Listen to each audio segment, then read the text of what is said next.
Good morning students, હું છું Payalben Yagnik from Saraswat school રાતા વાપી અને આજે આપણે નવું ચેપ્ટર સ્ટાર્ટ કરશું જે છે ચેપ્ટર નંબર 9. ચેપ્ટરનું નામ જુઓ. ચેપ્ટરનું નામ છે હાઇડ્રોજન. ચલો ચેપ્ટર સ્ટાર્ટ કરીએ તે પહેલાં જે બોર્ડની ગાઈડલાઇન છે એ પ્રમાણે આ ચેપ્ટર કેટલા માર્ક્સનું છે તે લખી દો. આની અંદરથી તમારા જે 2 ક્વેશ્ચન છે એ ઓબ્જેક્ટિવ ટાઈપના છે. એક ક્વેશ્ચન જે હોય છે એ 2 માર્ક્સનો હોય છે અને એક ક્વેશ્ચન જે હશે એ તમારો 3 માર્ક્સનો, એટલે કે ટોટલ 7 માર્ક્સનું આ ચેપ્ટર છે. આખા ચેપ્ટર એક તત્વના આધારે બનાવવામાં આવે, એનો મતલબ એમ કે આ જે તત્વ છે એ કંઈક વિશિષ્ટ હશે અને તમે જોશો રસાયણ વિજ્ઞાનમાં જે પણ તમારા તત્વો છે એમાંથી માત્ર હાઇડ્રોજન જ એક એવું છે જેના આધારિત આખું એક ચેપ્ટર બનાવ્યું છે. તો કેમ એવું છે? તો જે બ્રહ્માંડમાં વિપુલ પ્રમાણમાં મળી આવતું તત્વ છે એ હાઇડ્રોજન છે અને પૃથ્વીની સપાટી પર 3જા ક્રમે મળે અને ભવિષ્યમાં ઉર્જાના મુખ્ય સ્ત્રોત તરીકે જો કોઈ તત્વ હોય તો તે હાઇડ્રોજનને જોવામાં આવે છે. અહીં તમને આધુનિક આવત કોષ્ટક દોરેલું દેખાય છે. આવું આધુનિક આવત કોષ્ટક આપણે જ્યારે આધુનિક આવત કોષ્ટકવાળું ચેપ્ટર જોયું હતું ત્યાં દોર્યું હતું. ત્યાં મેં તમને શીખવાડ્યું હતું કે આ જે પહેલો સમૂહ છે એમાં જે ગુણધર્મ છે એમાંના કેટલાક ગુણધર્મ હાઇડ્રોજન ધરાવે છે. તે સિવાય જે છેલ્લેથી બીજો સમૂહ છે જેને આપણે હેલોજન સમૂહ કહીએ એના પણ કેટલાક ગુણધર્મો હોય છે જે હાઇડ્રોજન ધરાવે. તો પ્રશ્ન થાય હાઇડ્રોજનને ગણવું કયા સમૂહમાં? તો આપણે એનું સોલ્યુશન શું આવ્યું હતું વૈજ્ઞાનિકો દ્વારા? તો એ હાઇડ્રોજનને આધુનિક આવત કોષ્ટકમાં વચ્ચે મૂકવામાં આવે છે. એના આધારે પણ તમને ખ્યાલ આવે કે બાકીના તત્વો કરતાં ડાયહાઇડ્રોજન કેવી રીતે અલગ છે. ચલો તો સૌથી પહેલાં આપણે જોઈશું ડાયહાઇડ્રોજનની બનાવટ. આ પહેલો સવાલ છે જે તમને 3 માર્ક્સમાં પૂછી શકાય અથવા એમાં મળતી જે નીપજ હશે એ મલ્ટિપલ ચોઇસમાં પૂછી શકાય. તો ડાયહાઇડ્રોજન જે છે એની ટોટલ 3 બનાવટ છે. પ્રયોગશાળામાં બનાવટ, વ્યાપારિક ઉત્પાદન અને ત્રીજી હશે ઔદ્યોગિક બનાવટ. ઔદ્યોગિક બનાવટમાં એમાં ટકાવાર પ્રમાણ જ આપ્યું છે એટલે મેં એને આ વર્ગીકરણમાં નથી લીધું. સૌથી પહેલાં જુઓ પ્રયોગશાળામાં. આપણે શોર્ટમાં યાદ રાખશું કે જ્યારે ઝિંક અને HCl સાથે પ્રક્રિયા કરે અને ઝિંક અને NOH સાથે પ્રક્રિયા થાય તો એમાંથી પ્રયોગશાળામાં ડાયહાઇડ્રોજન બનાવી શકો. અથવા વ્યાપારિક ધોરણે જ્યારે તમારે એનું ઉત્પાદન કરવું હોય તો ટોટલ 4 પદ્ધતિ છે. એ તમારે પહેલાં નામ યાદ રાખવા પડે. પાણીનું વિદ્યુત વિભાજન, બેરિયમ હાઇડ્રોક્સાઇડના જલીય દ્રાવણનું વિદ્યુત વિભાજન, દરિયાના પાણીનું વિદ્યુત વિભાજન. દરિયાનું પાણી એટલે બ્રાઇન વોટર કહેવાય. અને હાઇડ્રોકાર્બન અથવા કોકની પાણીની વરાળ સાથેની જે પ્રક્રિયા છે એનાથી ડાયહાઇડ્રોજન બનાવી શકાય. ચલો ઇન્ડિવિજ્યુઅલ જોઈએ આપણે. સૌથી પહેલી બનાવટ જુઓ પ્રયોગશાળામાં હાઇડ્રોજનની બનાવટ. મેં તમને કીધું તેમ ઝિંકની HCl સાથે પ્રક્રિયા અને ઝિંકની NOH સાથેની પ્રક્રિયાથી ડાયહાઇડ્રોજન બની શકે. તો ઝિંક હોય છે એની HCl સાથેની પ્રક્રિયા એટલે HCl સાથે પ્રક્રિયા કરે. ઝિંકની સ્થાયી ઓક્સિડેશન અવસ્થા +2 છે એટલે એ બનાવશે ZnCl2 પ્લસ ડાયહાઇડ્રોજન એટલે H2. તમારી બુકમાં એને આયનિક સમીકરણ આપ્યું છે એટલે અહીંયા H પ્લસ છે અને અહીંયા આગળ લખીને આપ્યું છે Zn+2. તો એ ક્યાંથી આવ્યું તે ખ્યાલ આવ્યો? તો પહેલું સમીકરણ જુઓ, Zn+2H plus give Zn+2 plus H2. અને જ્યારે ઝિંક NOH સાથે પ્રક્રિયા કરશે અને એનું તમે સમીકરણ જોશો તો એ અગત્યનું સંયોજન બનાવશે સોડિયમ ઝિંકેટ. કોઈક વાર તમને મલ્ટિપલ ચોઇસમાં પૂછી શકાય સોડિયમ ઝિંકેટનું સૂત્ર લખો તો એ હશે Na2ZnO2. આ યાદ રાખજો. અને સોડિયમ ઝિંકેટ કહેવાય. બનાવટ છે ડાયહાઇડ્રોજનની એટલે વધારાનો તમને ડાયહાઇડ્રોજન વાયુ મળશે. તો પહેલી બનાવટ થઈ ગઈ જુઓ પ્રયોગશાળામાં ડાયહાઇડ્રોજનની બનાવટ. એના પછી આપણને ખબર જ છે ડાયહાઇડ્રોજનનું વ્યાપારિક ઉત્પાદન કરવું હોય તો પહેલી પદ્ધતિ એકદમ ઇઝીલી વિદ્યુત વિભાજન.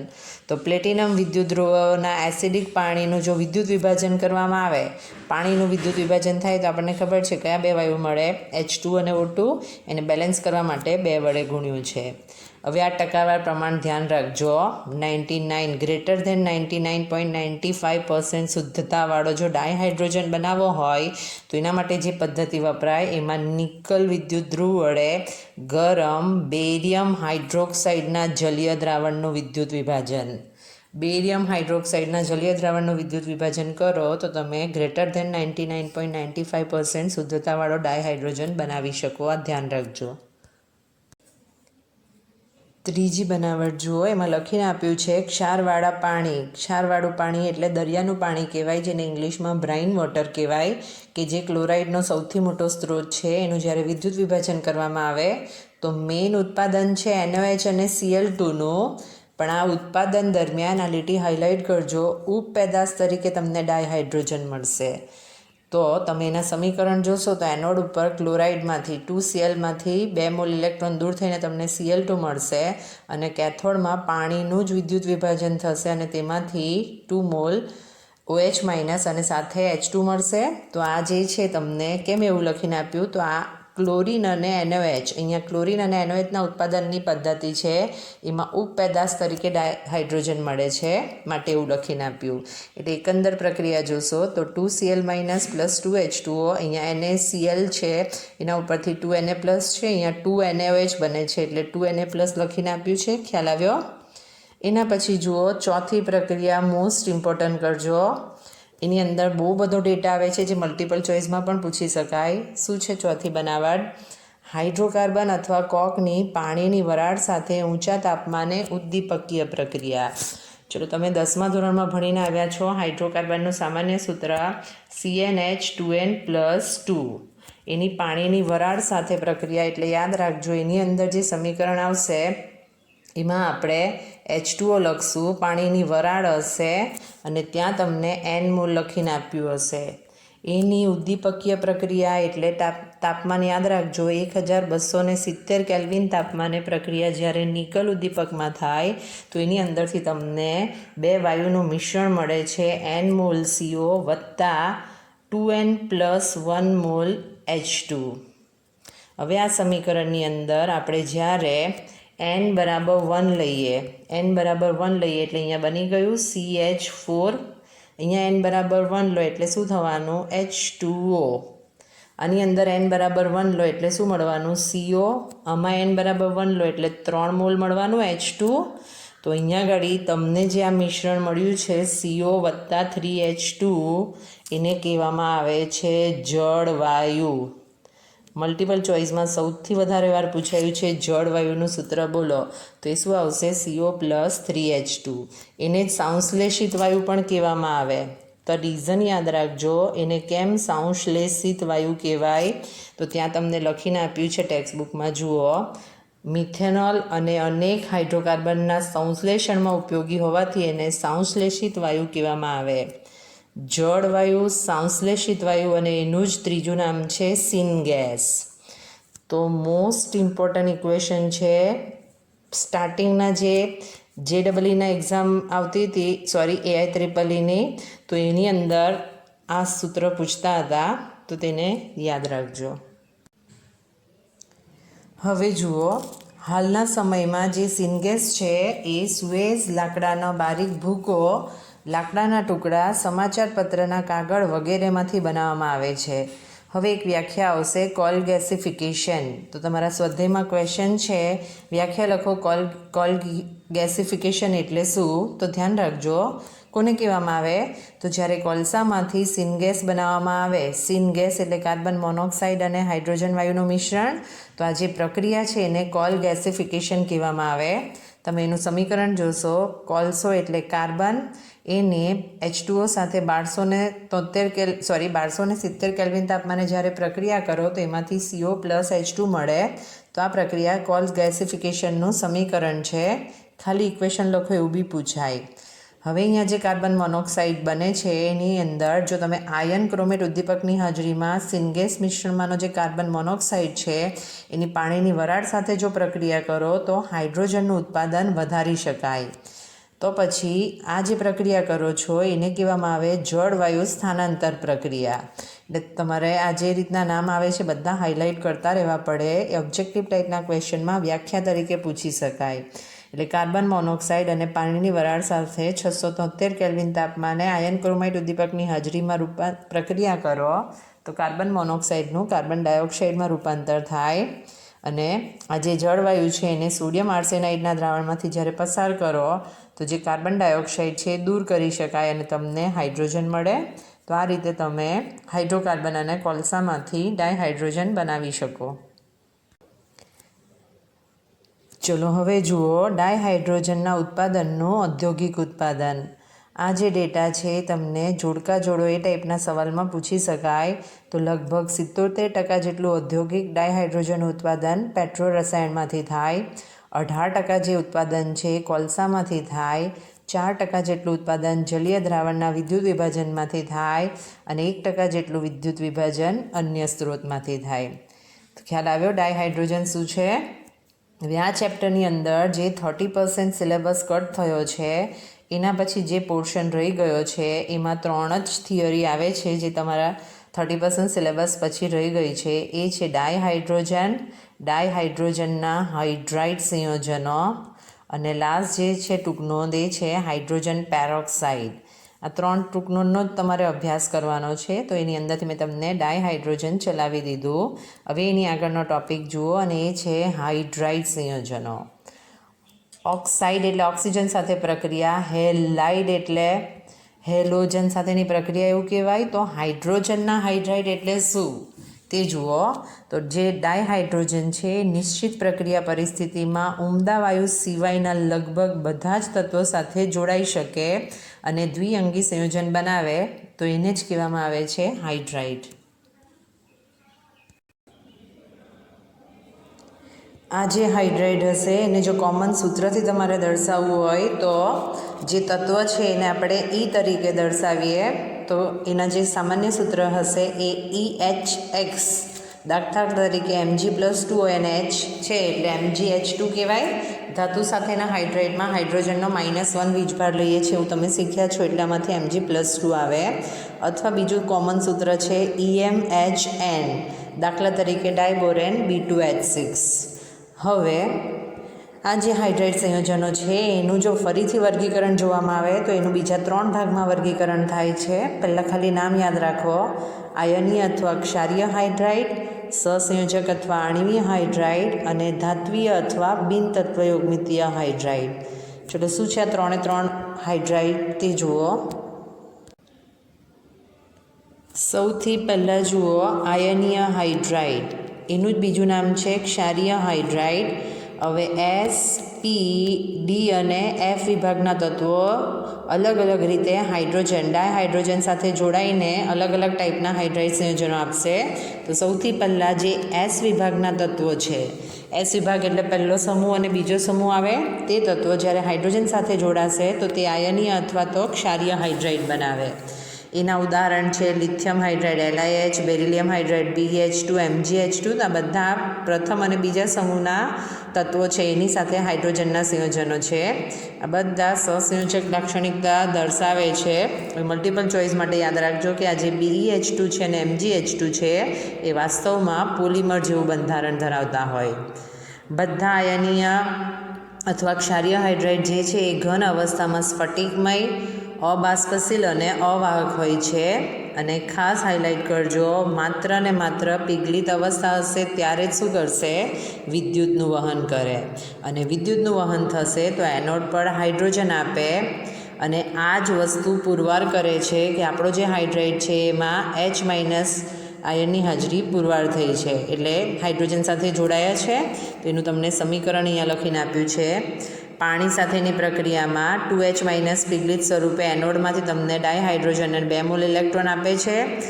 એની અંદર જે લિથિયમ હાઇડ્રાઇડ છે એ ઓક્સિજન Cl2 સાથે સીધા જોડાઈ શકતા નથી પણ LiHની જ્યારે Al2Cl6 સાથે પ્રક્રિયા કરવામાં આવે તો એનો હાઇડ્રાઇડ બને LiAlH4. ચલો આ સમીકરણ જુઓ કારણ કે બહુ અગત્યનું સમીકરણ છે. તો સૌથી પહેલાં લિથિયમ હાઇડ્રાઇડ છે એની આપણે Al2Cl6 સાથેની પ્રક્રિયા જોઈએ છે. તો એની અંદરથી બનશે લિથિયમ એલ્યુમિનિયમ હાઇડ્રાઇડ LiAlH4 અને વધારાનું બનશે LiCl. આ ઇક્વેશનને બેલેન્સ કરવામાં આવે ત્યારે અહીંયા ઘડી ક્લોરિનના 6 છે એટલે અહીંયા 6 મોલ લખી દીધા. એના પછી એલ્યુમિનિયમના 2 મોલ છે એટલે અહીંયા 2 લખી દીધા, એટલે ટોટલ તમારા 6 ને 2 8 થઈ ગયા, એટલે અહીંયા 8 મોલ LiH લખવા પડે. તો આ રીતે પહેલું સમીકરણ સંતુલિત થશે, એ જ તમને અહીંયા લખીને આપ્યું છે. અને લિથિયમ હાઇડ્રાઇડની ડાયબોરેન B2H6 સાથે પ્રક્રિયા કરો તો LiBH4 મળે, એમાં B2 છે એટલે અહીંયા 2 લખવા પડે, એટલે લિથિયમના 2 થઈ ગયા. તો આ સમીકરણ તો તમને ખ્યાલ આવે એવું જ છે.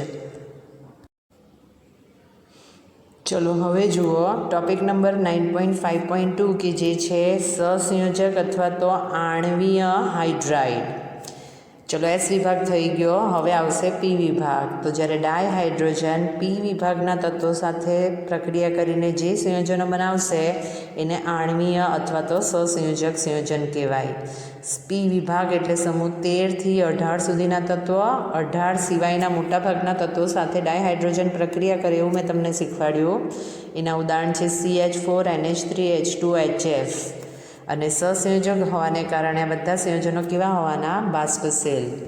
ચલો હવે તમને MCQ માટે ઘણો બધો ડેટા આ ક્વેશ્ચનમાંથી મળશે.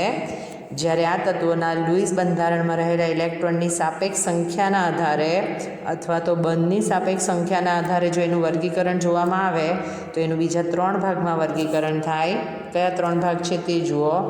નંબર 1 ઇલેક્ટ્રોનની ઉણપવાળા, એટલે આમાં ઇલેક્ટ્રોન ઓછા હશે. નંબર 2 ઇલેક્ટ્રોન પરિશુદ્ધ હાઇડ્રાઇડ, પરિશુદ્ધ એટલે આમાં પૂરતા પ્રમાણમાં ઇલેક્ટ્રોન હશે. અને નંબર 3 ઇલેક્ટ્રોન ધનિક, ઇલેક્ટ્રોન ધનિક એટલે આમાં વધારાના ઇલેક્ટ્રોન યુગ્મ તરીકે રહેતા હશે. દાખલા તરીકે તમે લુઈસ બિંદુ નિરૂપણમાં બોરોન માટે જોઈ ગયેલા હતા, એનો +3 હોય છે તો એ BF3 સાથે સવર્ગ સહસંયોજક બંધ બનાવતો હતો. તો એનું જ તમને બીજું ઉદાહરણ આપ્યું છે B2H6. તો એ તમે આના પછીના ચેપ્ટરમાં એનું બંધારણ જોશો. તો એ જે છે એ પરંપરાગત લુઈસ બંધારણ લખવામાં ઇલેક્ટ્રોનની સંખ્યા અપૂરતી હોય એવું વર્ગીકરણ છે. અને સમૂહ 13ના જે તત્વો છે ઇલેક્ટ્રોન ઉણપવાળા હાઇડ્રાઇડ બનાવે, તમારે યાદ રાખવું પડશે. એના પછી જુઓ ઇલેક્ટ્રોન પરિશુદ્ધ હાઇડ્રાઇડ. આમાં શું હશે? તો પરંપરાગત લુઈસ બંધારણ જ્યારે લખવામાં આવે તો પૂરતા પ્રમાણમાં ઇલેક્ટ્રોન ધરાવતા હોય. દાખલા તરીકે CH4 એટલે કાર્બનની ચતુષ્ક સંયોજકતા હોય છે એવું તમને ભણાવેલું. અને એના સંયોજકતા કોષમાં 4 ઇલેક્ટ્રોન આવેલા છે જે 4 હાઇડ્રોજન સાથે સહસંયોજક બંધ બનાવી શકે. એટલે ત્યારે શું કરશે? ઇલેક્ટ્રોનની ભાગીદારી કરે છે.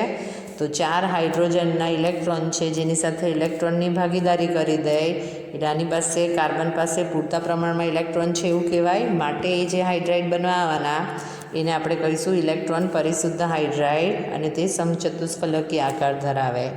અને ત્રીજું વર્ગીકરણ છે ઇલેક્ટ્રોન ધનિક હાઇડ્રાઇડ. એની વ્યાખ્યા લખી છે વધારાના ઇલેક્ટ્રોન હોય જે અબંધકારક ઇલેક્ટ્રોન યુગ્મ તરીકે હોય. દાખલા તરીકે જુઓ એમોનિયા જેના સંયોજકતા કોષમાં 5 ઇલેક્ટ્રોન હોય છે, એમાંના 3 હાઇડ્રોજન સાથે ભાગીદારી કરશે અને સહસંયોજક બંધ બનાવશે. એટલે જ્યારે 3 હાઇડ્રોજનના 1 ઇલેક્ટ્રોન સાથે બંધ બનાવશે તો ત્યારે આ 2 જે ઇલેક્ટ્રોન હોવાના એ વધારાના અબંધકારક ઇલેક્ટ્રોન યુગ્મ તરીકે રહેશે હાજર. માટે એવું લખીને આપ્યું છે ઇલેક્ટ્રોન ધનિક હાઇડ્રાઇડ. તે સિવાય H2O પણ આપણને ખબર છે HF, એટલે સમૂહ 15 થી 17ના જે તત્વો હશે એ હાઇડ્રોજન સાથે ઇલેક્ટ્રોન ધનિક હાઇડ્રાઇડ બનાવશે. એ આપણે યાદ રાખવું પડે. અને લાસ્ટ ટોપિક જુઓ, ટોપિક નંબર 9.5.3 કે જે છે ધાત્વીય અથવા બિનતત્વયોગમિતીય અથવા આંતરાલીય હાઇડ્રાઇડ. ધોરણ 12ની અંદર તમારે આંતરાલીય હાઇડ્રાઇડની ટૂંકનોંધ ભણવાની આવશે. અને પહેલાં જે ટૂંકનોંધ આવી એની અંદર S અને P વિભાગના તત્વો સાથે હાઇડ્રોજન જોડાઈ ગયો. તો જ્યારે ડાયહાઇડ્રોજન D અને F વિભાગના તત્વો સાથે જોડાશે અને જે સંયોજનો બનાવશે એને આપણે કયા કહીશું? ધાત્વીય અથવા બિનતત્વયોગમિતીય અથવા તો આંતરાલીય સંયોજનો. એને આંતરાલીય સંયોજનો કેમ નામ આપવામાં આવ્યું તે તમે 12મા ધોરણમાં જોશો. આ જે છે D અને F વિભાગના જે સ્ફટિક હોય છે એનું સ્ફટિક બંધારણ આંતરાલ કોને કહેવામાં આવે? તો આ વચ્ચે જે તમને ખાલી જગ્યા દેખાય છે એને આંતરાલ કહેવામાં આવે. અને આ ખાલી જગ્યામાં જ્યારે હાઇડ્રોજન જોડાઈ જાય અને આ બંને ભેગા થઈને જે સંયોજનો બનાવે જે ઘણા સખત હોય, હીરા જેવા સખત હોય, તો એવા જે સંયોજનો હશે એને આપણે કહીશું આંતરાલીય સંયોજન અથવા તો સિમ્પલ ધાત્વીય અથવા તો બિનતત્વયોગમિતીય હાઇડ્રાઇડ. સમૂહ 7, 8 અને 9ના ધાતુ તત્વો જે છે એ આ પ્રકારના હાઇડ્રાઇડ બનાવતા નથી, પણ સમૂહ 6માંથી માત્ર ક્રોમિયમ, હાઇલાઇટ કરો, ક્રોમિયમ જ એક એવું છે જે CrH પ્રકારનો હાઇડ્રાઇડ બનાવે. પરંતુ એ હાઇડ્રાઇડને તમે જોશો લાક્ષણિકતા, તો તેની વાહકતા એનો જે જનક પરમાણુ અથવા ધાતુ ક્રોમિયમ એના જેટલી કાર્યક્ષમ હોતી નથી. એટલે કે કંઈક ચેન્જ થયું એવું લાગે એના બંધારણમાં. એના પછી આ જે સંયોજનો હશે એમાં હાઇડ્રોજનની ઉણપના કારણે એ બિનતત્વયોગમિતીય હશે. બિનતત્વયોગમિતીય એટલે એનું ચોક્કસ સૂત્ર પ્રમાણ તમે ના બતાવી શકો, જે બાકીના આયનીય સંયોજનોમાં બતાવતા હતા. એટલે જેના સૂત્ર જુઓ, LH 2.87 એટલે એમાં હાઇડ્રોજનની ઉણપ છે, YBH 2.55, TIH 1.52, 1.8, ZRH 1.32, 1.75, VH 0.56, NIH 0.62.7, PDH 0.62.8. હવે કેમ આવું થાય છે એ ઉણપ ને બધું તમારે ભણવાનું ડિટેલમાં આવશે ત્યારે ખ્યાલ આવે. અત્યારે ખાલી સૂત્ર યાદ રાખો. હવે આપણને એવું લાગે કે આ પ્રકારના જે હાઇડ્રાઇડ સંયોજનો હોય એટલે સ્ફટિકના કેટલાક ગુણધર્મ હશે ધાતુના, એમાં ફેરફાર કરે. પરંતુ હાલનો અભ્યાસ દર્શાવે છે કે નિકલ, પેલેડિયમ, સીરિયમ, એક્ટેનિયમના હાઇડ્રાઇડ સિવાયના જે આ વર્ગના અન્ય હાઇડ્રાઇડ છે એમના જનક ધાતુમાંથી અલગ સ્ફટિક લેટિસ ધરાવે છે. અને કેટલીક ધાતુઓ, દાખલા તરીકે પેલેડિયમ, પ્લેટિનમ, ઘણા મોટા કદના હાઇડ્રોજનને સમાવી શકે, તેથી તેનો સંગ્રહ માધ્યમ તરીકે ઉપયોગ થાય. કઈ જગ્યાએ? તો આ જ ગુણધર્મ હાઇડ્રોજન સંગ્રહમાં ઉર્જાના સ્ત્રોત તરીકે ઉપયોગમાં થઈ શકે. તો આ હતા હાઇડ્રોજનના હાઇડ્રાઇડ.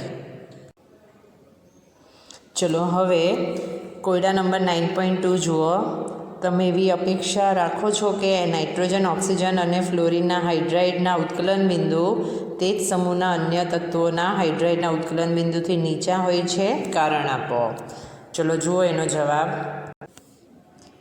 તો એનો આન્સર એ હશે કે નાઇટ્રોજન, ઓક્સિજન અને ફ્લોરિન એ જે સમૂહની અંદર આવેલા છે એ સમૂહના અન્ય તત્વો કરતાં તેની વિદ્યુત ઋણતા જે હોવાની એ સૌથી વધારે હોવાની, અને એના જ કારણે એ જે છે એ હાઇડ્રોજન બંધ બનાવી શકવામાં સક્ષમ હોવાના. તો એ જ તમને અહીંયા લખીને આપ્યું છે. જુઓ, એમોનિયા, H2 અને HFના આણ્વીય દળના આધારે કહી શકાય કે તેમના ઉત્કલન બિંદુ તે જ સમૂહના અન્ય તત્વોના હાઇડ્રાઇડના ઉત્કલન બિંદુ કરતાં નીચા હોવા જોઈએ.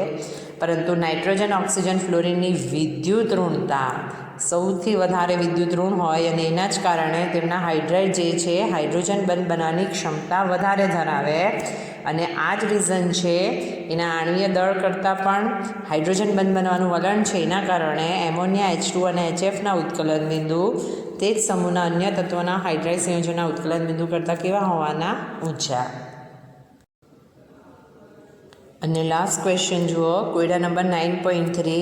એમાં કીધું છે ફોસ્ફરસ તેની બાહ્ય ઇલેક્ટ્રોનીય રચના 3s2 3p3ના આધારે pH5 સંયોજન બનાવી શકે? Question mark. ચલો, તાની અંદર તમારે પરમાણ્યકરણ એન્થાલ્પીના આધારે એનો આન્સર આપો. તો અહીંયા જ તમને એ જ લખીને આપ્યું છે કે ફોસ્ફરસ જે હશે એ +3 અને +5 બંને ઓક્સિડેશન અવસ્થા ધરાવે. કારણ કે ફોસ્ફરસની ટૂંકી ઇલેક્ટ્રોન રચના જોશો તો નિયોન 3s2 3p3 છે, એટલે મેક્સિમમ +3 અને +5 ઓક્સિડેશન આંકવાળા સંયોજનો પણ બનાવે, પરંતુ એ pH5 નહીં બનાવશે. કેમ?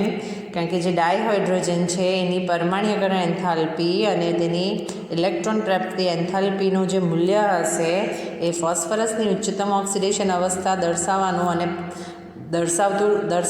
અને પરિણામ સ્વરૂપ pH5 બનાવવાનું જે સમર્થન કરે છે એ દર્શાવતો નથી. માટે આપણે એવું કહી શકીએ કે જ્યારે ફોસ્ફરસ હાઇડ્રોજન સાથે જોડાય તો pH5 પ્રકારના હાઇડ્રાઇડ નહીં બનાવશે.